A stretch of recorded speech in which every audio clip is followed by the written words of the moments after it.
On a crisp autumn evening in 1975, in one of America's most exclusive neighborhoods, a vibrant 15-year-old girl lost her life in a crime that would haunt Greenwich, Connecticut for decades.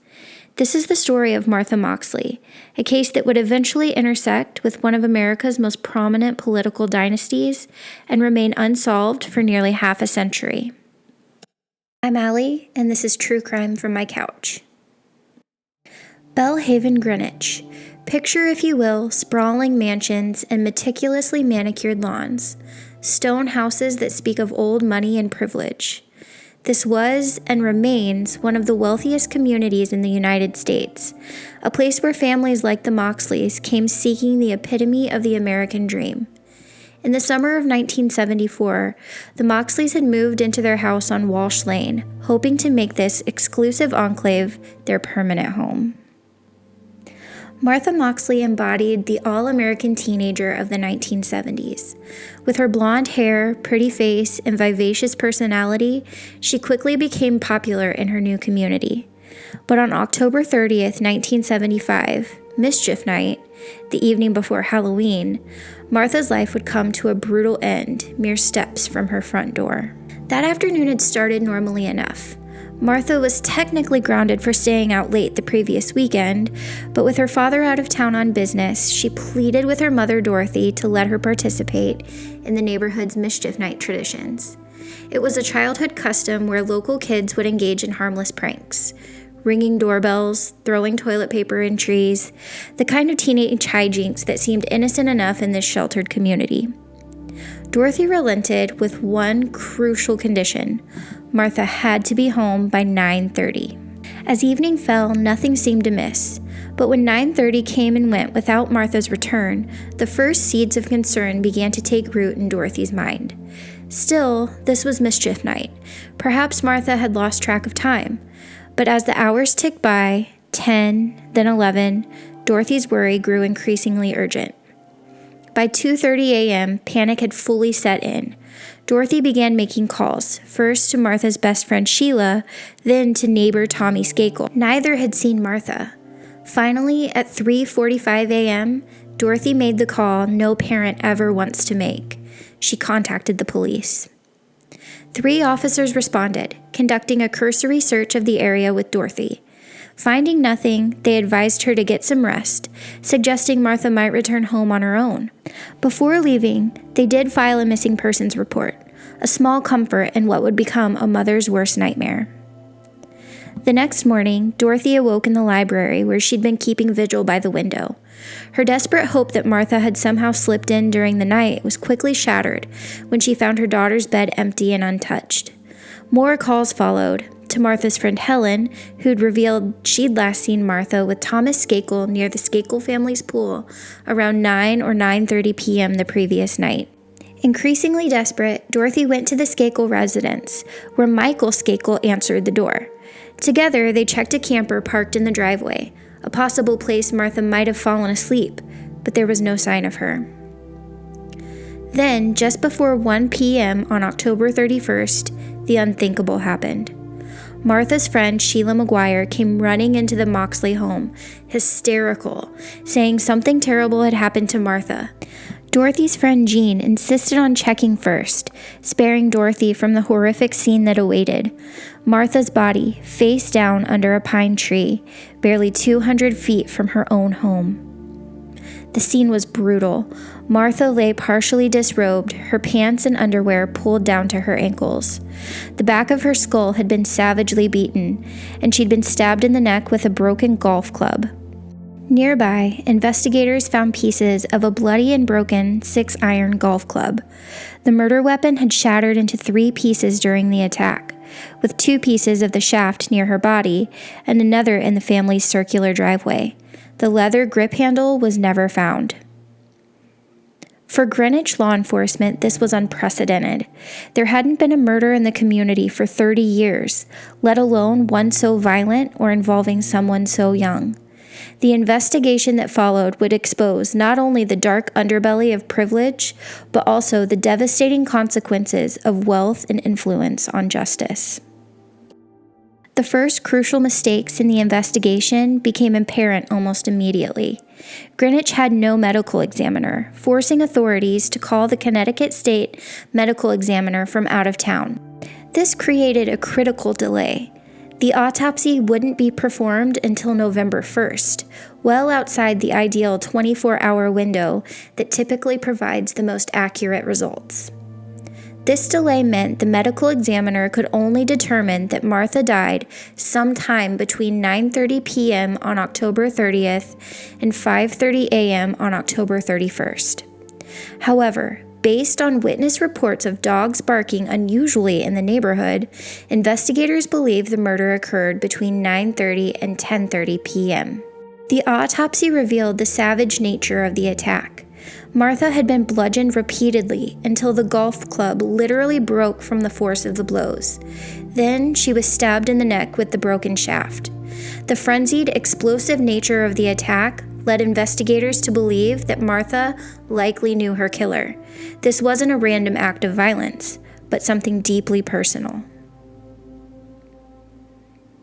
As police began piecing together Martha's final hours, a timeline emerged.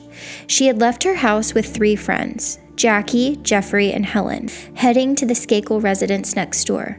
This detail would prove crucial, as the Skakels weren't just wealthy neighbors. They were cousins of the Kennedy family, their Aunt Ethel married to Senator Robert F. Kennedy. The last people to see Martha alive were the 2 Skakel brothers, 17-year-old Thomas and 15-year-old Michael. Their father was away on a hunting trip. Their mother had passed away years earlier, leaving them in the care of a new live-in tutor, 23-year-old Kenneth Littleton. According to police reports, Thomas Skakel's initial account placed Martha's arrival at their house around 8:45 p.m. that night. What followed was a series of seemingly innocent teenage interactions. Michael, Martha, Helen, and Jeffrey listening to the radio in a car. Thomas would later join them, with Martha sitting between the 2 brothers. During this time, Thomas attempted to put his hand on Martha's leg twice, and some flirting ensued, culminating in a kiss between Martha and Thomas. Around 9:30 p.m., the dynamic shifted when John and Rustin Skakel, the brothers' siblings, announced plans to drive to their cousin's house. Thomas invited Martha along, but she declined, citing her curfew. This, according to Thomas, was the last time he saw Martha alive, watching her walk back toward her house. Thomas claimed he then returned inside to work on homework before watching television with Kenneth Littleton around 10 p.m. But the timeline immediately showed inconsistencies. When police questioned Kenneth Littleton about Thomas watching television with him, he confirmed it happened, but not at 10 p.m. as Thomas claimed, rather closer to 10:30 p.m. Michael's alibi seemed equally precarious. He told police he was at his cousin's house watching Monty Python, returning home around 11 p.m. The murder weapon would prove to be a crucial piece of evidence. A Tony Penna ladies 6-iron, a high-end golf club. But this wasn't just any golf club. It bore an engraving with the name Anne Skakel, the deceased mother of Thomas and Michael. The club matched a set from the Skakel family residence, a set now missing exactly 1 club. The family had a habit of leaving golf clubs in bins around their yard for casual practice, making access to the murder weapon relatively easy for anyone familiar with the property.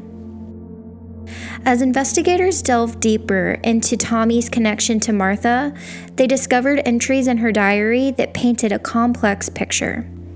She had written about Tommy's crush on her and his attempts to get to first and second base. More tellingly, in September 1975, just weeks before her murder, Martha had written, quote, "I can't be friends with Tom. Just because I talk to him, it doesn't mean I like him. I really have to stop going over there." Despite these revelations and the fact that Tommy was the last known person to see Martha alive, investigators couldn't find any physical evidence connecting him to the crime. He even underwent 2 polygraph tests. The first proved inconclusive, but the second came back clear. The investigation then turned to Kenneth Littleton, the Skakels' live-in tutor who had just moved into the residence on the very day of the murder. The 23-year-old teacher's story raised red flags. It seemed to change slightly with each telling, enough to catch investigators' attention. His troubled history with women and subsequent life trajectory didn't help his case. By April 1976, Littleton had been kicked out of the Skakel home following an arrest for burglary on Nantucket Island, committed while under the influence of alcohol and cocaine. His subsequent marriage revealed a pattern of alcohol addiction and mental health struggles, including alleged threats of violence. Yet, despite remaining a person of interest, no concrete evidence ever tied him to Martha's murder. As days turned to months and months to years, the investigation stalled. By Christmas of 1975, police had interviewed over 250 people and administered dozens of polygraph tests, only to find themselves back at square one. The case that had shocked Greenwich's privileged community was becoming cold. In 1978, a seemingly unrelated event would add another layer to the investigation. Michael Skakel's arrest for drunk driving. Rather than face prosecution, his influential family arranged for him to attend the Elon School in Maine, a controversial institution that would later play a crucial role in the case's development. The case lay dormant until 1991, when it was officially reopened following rumors, later proved false, that William Kennedy Smith, recently acquitted of rape charges, might have been at the Skakel residence the night of Martha's murder. While this lead proved fruitless, it brought renewed attention to the long cold case. In 1982, journalist Leonard Levitt had been hired to write about the case for a local newspaper. Though his story initially went unpublished, his investigation uncovered disturbing allegations about the original investigation. There were whispers of police payoffs, though the source was never specified. More concretely, Levitt documented a series of investigative failures that bordered on negligence. The extent of the investigative failures was staggering. After Martha's body was discovered, police had left it unattended, so poorly secured that a dog was found wandering through the crime scene. Rather than having trained personnel transport the body, they allowed a funeral director to move Martha to the medical examiner's office. Perhaps most shockingly, police never obtained a warrant to search the Skakel family home. Instead, they asked Tommy's older sister Julie to conduct the search herself, without any law enforcement oversight. Under intense scrutiny, an unexpected development emerged. Rushton Skakel, Thomas and Michael's father, commissioned $1 million private investigation into the case. He hired the Sutton Associates, a team of retired investigators and FBI agents, to examine how exposed his sons were in the investigation. Their mission was to comb through every detail of the case with unprecedented thoroughness. But in 1995, this strategy would backfire spectacularly. A member of the Skakel family team leaked their findings to the press, and what emerged was devastating. The Sutton report laid bare every misstep, every contradiction, every change in the brothers' stories. Most significantly, it revealed that Thomas Skakel had lied about his final interactions with Martha that night. According to the Sutton investigation, Thomas's encounter with Martha hadn't ended on an innocent kiss at 9:30 p.m. as he'd originally claimed. Instead, their intimate interaction had continued until 10 p.m. But even more explosive was what the report revealed about Michael Skakel's activities that night. Michael's original story, that he'd left around 9:30 or 10 p.m. for his cousin's house, returned at 11 p.m. and gone straight to bed, was dramatically different than what he had told the Sutton investigators. In this new version, after returning home, he'd climbed a tree near the Moxley property. Whether this tree was outside Martha's window, her brother's window, or the tree that she would later be found under remained unclear.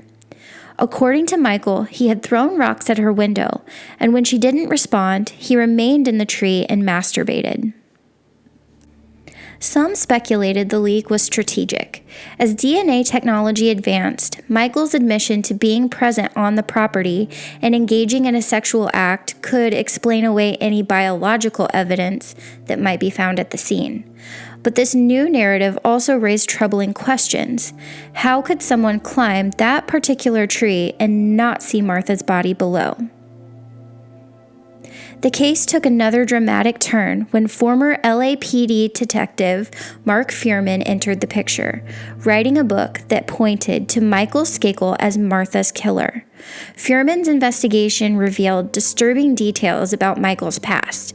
At just 15, he was already a functioning alcoholic, typically starting his daily drinking at 6 p.m. Fuhrman's most explosive finding came in the form of a book proposal allegedly written by Michael about his time at Elon School. According to Fuhrman, Michael described group therapy sessions where he was forced to wear a sign reading, quote, "I am an arrogant rich brat. Confront me on why I killed my friend Martha." Former Elon students corroborated these accounts, with some claiming Michael had explicitly confessed to the murder during these sessions. The school's controversial methods included what they called humiliation therapy, breaking someone down to build them back up. One student described Michael being thrown into a boxing ring and being beaten by other students in an attempt to force a confession. These accounts painted a disturbing picture of both the institution's practices and Michael's possible involvement in Martha's death. A possible motive emerged. Michael had allegedly been hopelessly in love with Martha, creating a rivalry between the brothers. The theory suggested that on the night of the murder, Michael, fueled by alcohol and drugs, witnessed Martha's interaction with Thomas, followed her home, and killed her in a jealous rage. In June 1998, within a month of Fuhrman's book publication, a one-person grand jury was appointed to review the case, a rare legal mechanism where a prosecutor can request a single juror to evaluate evidence. Kenneth Littleton testified in exchange for immunity, as did Helen's mother. Then, on January 19, 2000, Judge George N. Film made a decisive ruling. There was sufficient evidence to charge Michael Skakel with Martha's murder. At 39 years old, Michael was initially charged as a juvenile, given his age at the time of the crime, and released on $500,000 bond. The June 2000 pretrial hearing brought forward explosive testimony. Two former Elon School students claimed they had heard Michael confess to the murder. According to their accounts, he had described driving a golf club into Martha's head, though parts of the memory were missing from his mind. When questioned about their decades of silence, they offered a chilling explanation: fear of the Kennedy family's influence. One student, Gregory Coleman, recalled Michael bragging, quote, "I'm going to get away with murder. I'm a Kennedy." However, Coleman's credibility would later be challenged when he admitted to being high on heroin during his testimony. Before the case concluded, Coleman died of a drug overdose, leaving his testimony in a precarious position. The reliability of these accounts became a point of fierce debate, with other Elon students offering contradictory recollections. Some insisted Michael never discussed the murder, while others maintained it was a frequent topic of confrontation. Another witness, Michael's friend Andy Pugh, provided testimony that seemed to corroborate part of Michael's revised narrative. Pugh claimed that shortly after the murder, Michael had told him about climbing a tree and masturbating, specifically the same tree under which Martha's body was found. This detail would become a crucial point of contention. How could someone climb that particular tree without noticing the body below? Perhaps one of the most damning pieces of evidence was a 30-minute audio recording of Michael himself. In it, he acknowledged being outside Martha's house that night and masturbating in the tree, though he steadfastly denied any involvement in her murder. He claimed he'd gone there hoping to get a kiss from her, and when she didn't appear, he'd acted out his sexual impulse alone. A conversation analyst who examined this recording noted peculiar patterns in Michael's speech. The frequent use of phrases like, "I remember this," suggested someone constructing a narrative rather than naturally recalling events. Moreover, when describing learning of Martha's murder the next morning, Michael's immediate concern wasn't shock at her death, but rather that he would be blamed, a reaction that raised red flags for investigators. By February 2001, the case took another significant turn when a judge ruled that Michael should be tried as an adult. The reasoning was practical. At 40 years old, there was no juvenile treatment facility that could accommodate him. If convicted, prison was the only viable option. The trial in 2002 lasted 3 weeks and ended with a stunning verdict. Michael Skakel was found guilty of Martha Moxley's murder, despite the absence of physical evidence linking him to the crime. He was sentenced to 20 years to life in prison, all while maintaining his innocence. What followed was a decade of legal battles, appeals, challenges, and petitions, all denied. But on October 23, 2013, the case took yet another dramatic turn when Judge Thomas Bishop ruled that Michael's original lawyer had failed to provide adequate representation. Less than a month later, after more than 10 years behind bars, Michael was released on a $1.2 million bond. The conditions of his release were strict: GPS monitoring, no contact with the Moxley family, regular check-ins with a parole officer, and confined to Connecticut, though he would later receive special permission to relocate to Westchester County, New York. The case continued to generate controversy and speculation. In 2016, Robert F. Kennedy Jr. published Framed: Why Michael Skakel Spent Over a Decade in Prison for a Murder He Did Not Commit. The book proposed alternative suspects, notably Tony Bryant, cousin of basketball star Kobe Bryant, and 2 other teenagers known as Adolph and Bert. According to Bryant's account, which emerged a year after Michael's conviction, Adolph and Bert were the real killers. Bryant claimed Adolph had been obsessed with Martha, who showed no interest in him. He stated that everyone had access to the golf clubs on the Skakel property, and that on mischief night, several people, including himself and the 2 suspects, had been carrying them around. However, when called to testify about these claims in court, Bryant invoked his Fifth Amendment rights. Notably, no one else has ever corroborated his story about the 3 being in the neighborhood on that night. The physical evidence in the case remains frustratingly inconclusive. 2 hairs found on a police blanket didn't match the Skakel brothers, but they've never been tested against any other potential suspects. Dorothy Moxley, Martha's mother, dismisses the theory about Adolph and Bert, maintaining her belief that Michael and a group of his friends were responsible for her daughter's murder. In 2018, after years of legal maneuvering, Michael Skakel's conviction was finally vacated by the Connecticut Supreme Court. The justices ruled that his attorney's failure to call an alibi witness could have changed the trial's outcome. Then, on October 30th, 2020, exactly 45 years after Martha's murder, Connecticut's chief state's attorney made a stunning announcement. They would not retry Michael Skakel. The prosecution concluded they could not prove his guilt beyond a reasonable doubt. Today, the murder of Martha Moxley remains officially unsolved. For Dorothy Moxley, the pain has evolved but never truly subsided. "I don't cry as much anymore," she says, "but it still hurts." She recalls hearing voices outside her house that fateful night, but dismissed them as typical mischief night activity. Now, she believes those voices might have belonged to Martha's killers. Not just one person, but a group of them. John Moxley, Martha's brother, often wonders about the life his sister never got to live. He admits to struggling against the pool of darkness this case could have drawn him into, choosing instead to remember Martha as she was, vibrant, alive, and full of promise.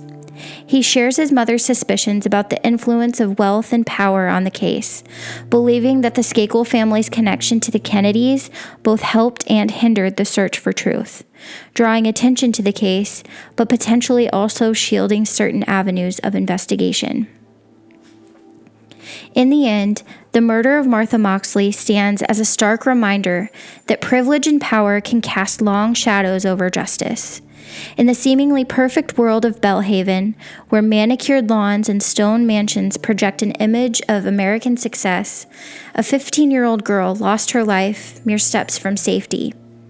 The decades-long search for her killer exposed the dark underbelly of wealth and influence, the fallibility of memory, and the devastating impact of time on the pursuit of truth.